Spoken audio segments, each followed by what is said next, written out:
Hi everyone, and welcome back to my channel, and if you're new here, welcome. My name is Lacey and this is my art channel. Today I'm finally sharing another paper squishy video and I'm so excited about it. This one is similar to my last paper squishy video because I'm creating Squishmallow paper squishies again. Last time I made autumn themed Squishmallows and this time I'm making Valentine's Day themed ones. Not only are they Squishmallows, but they're also blind bags. I used a similar process as last time. I designed the blind bags and the big outer bag in Procreate on my iPad. Since I already had the bag design finished, I compiled all of the Squishmallows onto one page at a low opacity so I could print them and color over them by hand. If you want to create your own, you could print them in color, but for me, I think that there's just something really fun about coloring your favorite Squishmallow designs.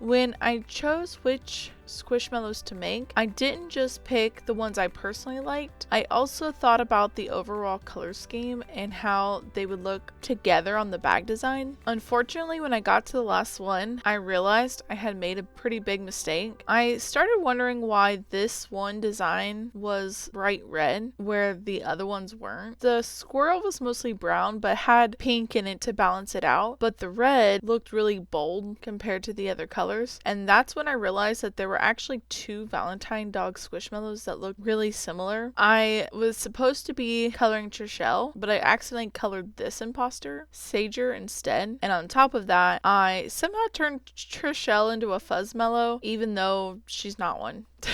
But honestly, sometimes things don't always go as planned, and that's okay. I just printed out a new one and colored it instead. After coloring each design, I cut them out. Earlier, I had actually printed two sheets so I could use one for the front and then one for the back of each squishy. I covered both sides in tape, leaving one side open so I could stuff them. I used toy stuffing, but you could also use different kinds of materials like toilet paper, paper towels, foam, fabric scraps, plastic bags, or even more paper. Once they were stuffed, I sealed the open side with tape and trimmed around the edges to match the original shape, and then I moved on to the blind bags. I cut them out, folded them, placed a Squishmallow inside each one, and sealed them closed.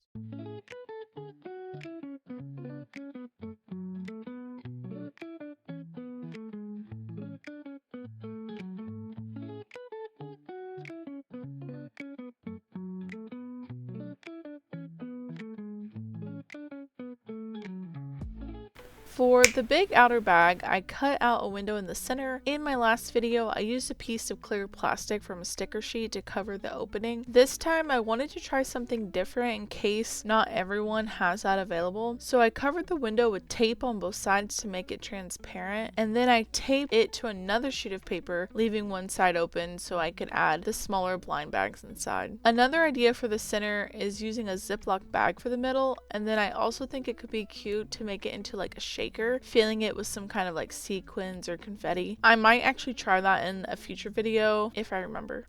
I hope that all of you enjoyed this video. I love making paper squishies, so if you have any design ideas that you'd like to see, let me know. And if there's a specific type of video you'd like from me, tell me that too. There are so many series that I miss doing and so many new ideas I want to try. I have limited time, but I'm trying.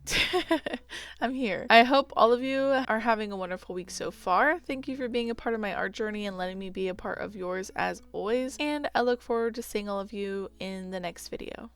Goodbye now.